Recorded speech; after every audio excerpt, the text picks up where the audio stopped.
Si Sumi yan. Ayan, aso nila si Sumi. Nangyari po yan ng alas Sabado ng alas 11:35. Ayan, kinalkal ng basura. Pasaway.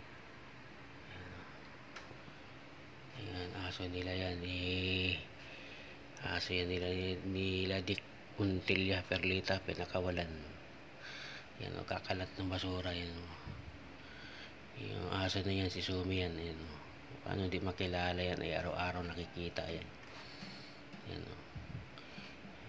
Alam nila may kaso pa sila, gagawa naman ulit ng panibago. Ayan o, lalaki yan na may puti sa liig. Ayan, aso nila yan, yan lalaki yan, malaking aso yan o. At saka nakita rin ang bata yan sa harapan na dibadaan dito rin lang dito sa harapan yan, yan. May bata dyan eh, nakita rin yan eh.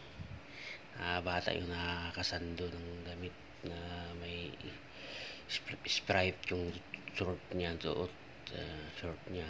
Ayan, si Sumi yan, ayan o. Ayan o. Pasaway nga sila mga Perlita Montilla na yan. Ayan o, kita mo na may puti sa leg. Ayan o. Kulay brown niya na aso. Sa kanila yan. Kasi lumabas nga ako kanina, tinignan ko. So, nilapitan ko nga yan kanina. Umunta akong palengke. Yan talaga yung dito. Andyan pa rin yung aso. Kinalkal talaga yan. Kakalkalin yan. Kinalkal yan talaga ang aso. Yan, mga basura talaga.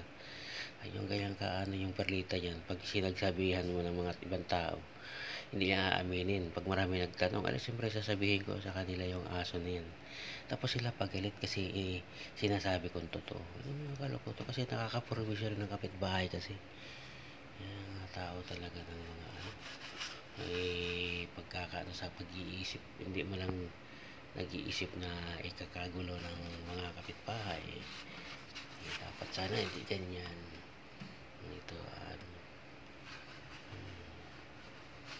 pasaway talaga itong mga to.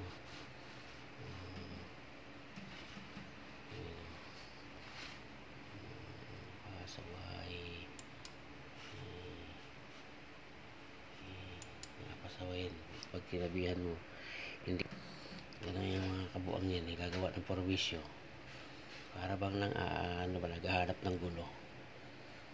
Ay malang ayusin yung ugali yung mga yan.